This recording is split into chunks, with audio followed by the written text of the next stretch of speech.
Even in their wildest dreams, the prison guards at the top security prisons in the United States could not have imagined that the prisoners they were guarding could escape so easily in such an unbelievable way. At the Texas prison, USA, Stephen J. Russell, wearing a white prison uniform, sat on the other side of the bulletproof glass with a big smile on his face. Strangely, one of the first things the criminal shared when starting the story with a reporter was the poor quality of food in the prison. That optimistic attitude was in complete contrast to his real life. Russell was one of the most famous and closely guarded prisoners here. Stephen J. Russell was held in a 1.8x 2.7m maximum security solitary confinement cell. He was sentenced to 1.5 centuries in prison and had to live here from 22 to 23 hours a day, except for short breaks to shower, exercise, or meet visitors during visiting hours.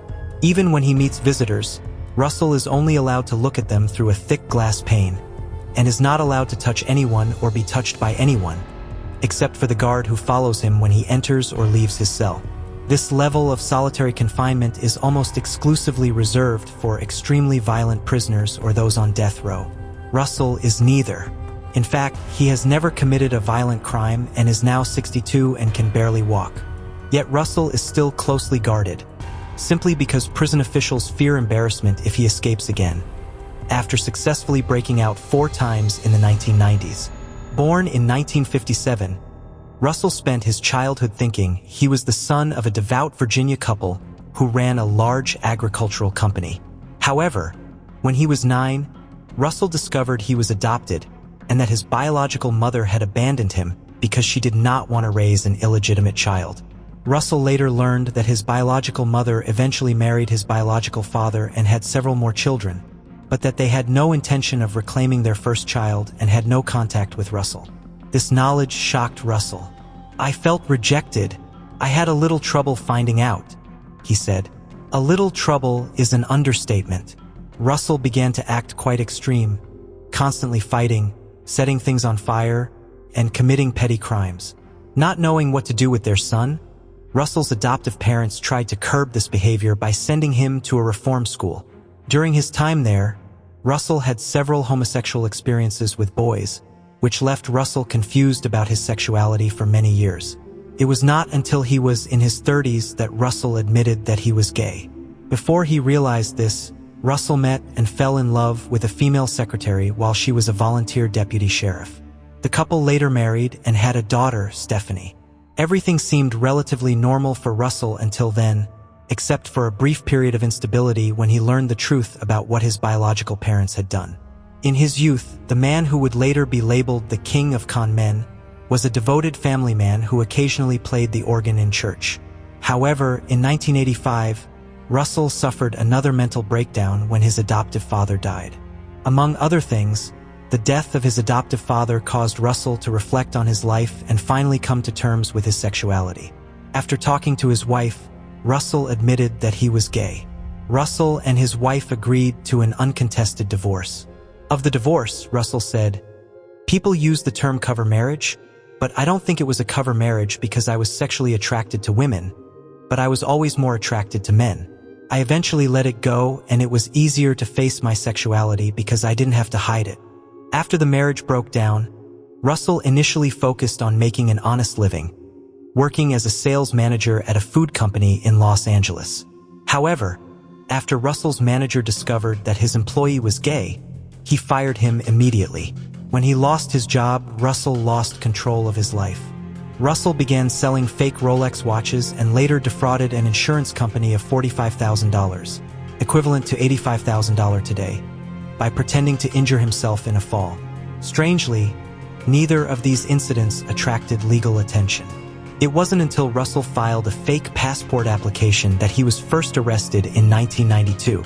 Russell was sentenced to 10 years in Harris County Prison when the fraud was discovered.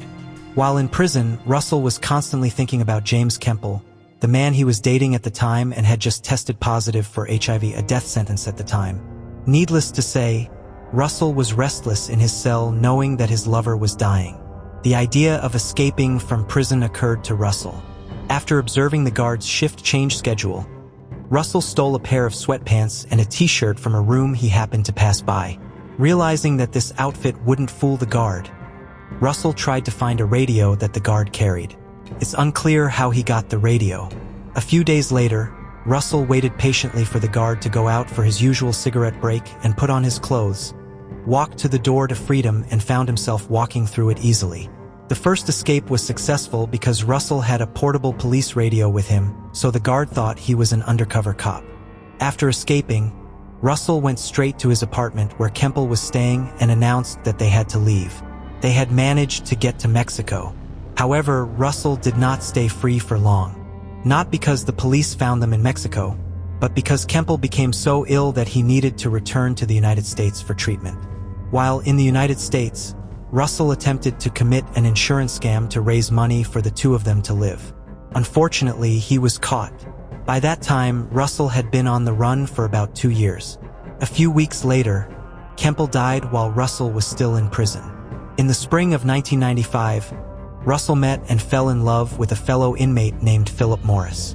After they were both released later that year, in addition to the insurance scam, Russell applied for the position of CFO of a large medical management company called NAM using a fake resume. All the contacts listed on the resume were phone numbers that led to Russell. It should be noted that Russell had a knack for changing his voice and speaking in a very natural way, making it seem like he was talking to many different people.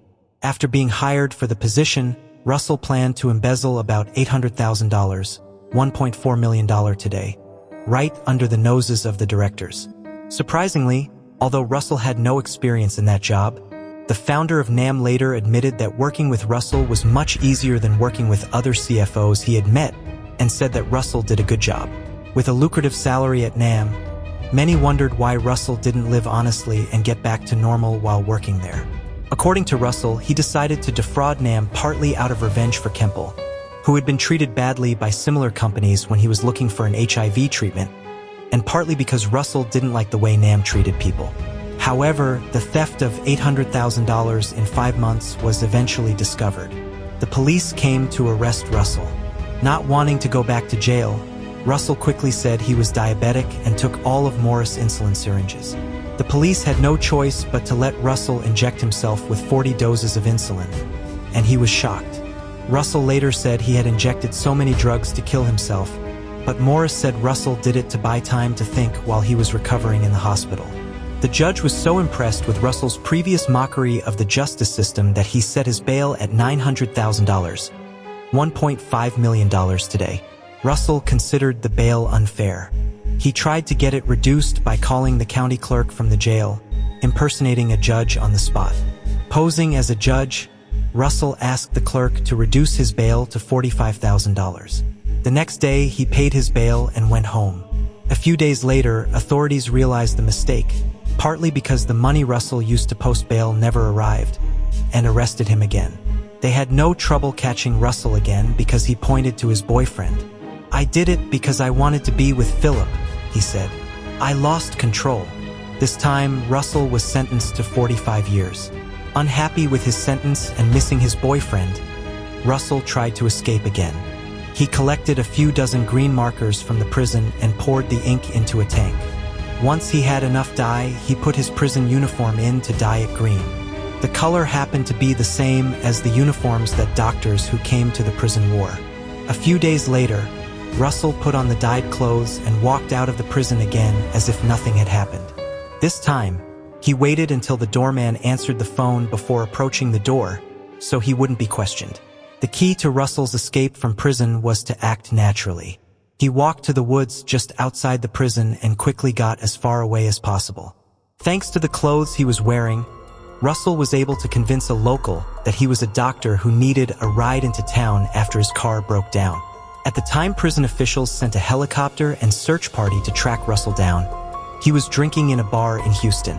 Russell once again gave authorities an easy trail when he returned to his boyfriend Morris, who was being closely monitored by investigators looking for Russell. The couple fled to Mississippi, where they were eventually found. Embarrassed by Russell's repeated escapes and the media criticism, prison officials punished Russell as severely as possible. He accepted his sentence and informed prison officials that he was HIV positive and probably wouldn't live long. Over the next 10 months, Russell became a shadow of himself, skin and bones, showing all the signs of a terminally ill HIV patient. As death approached, Russell was taken to a nursing home within the prison.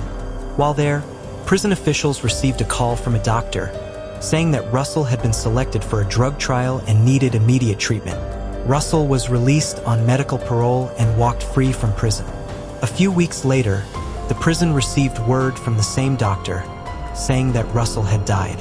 Of course, Russell did not have HIV.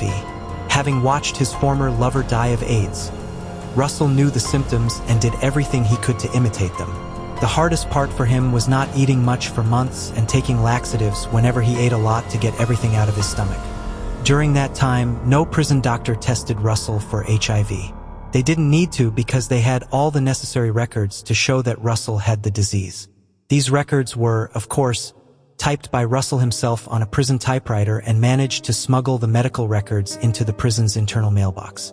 Unfortunately for Russell, when he tried to borrow $75,000 from Nations Bank in Dallas, posing as a wealthy man, the bank became suspicious and decided to ask the authorities to look into it. It was soon discovered that the person who had tried to borrow the money was the supposedly dead Russell. Once discovered, Russell was arrested. Russell initially tried to fool the officers who came to arrest him into thinking he was not the man they were looking for, and he seemed to convince them. However, the officers had apparently been warned by the Texas Department of Criminal Justice not to listen to anything Russell said, no matter how credible it seemed. "We told them if he came out of his apartment and said he was Bill Clinton, don't believe him even if you want to," said Glenn Castleberry of the Texas Department of Criminal Justice. Eager to punish Russell for the disgrace he had caused the prison authorities and the effort they had put into finding him over the years, the judge sentenced Russell to 144 years in prison, 45 for the fraud and 99 for the escapes.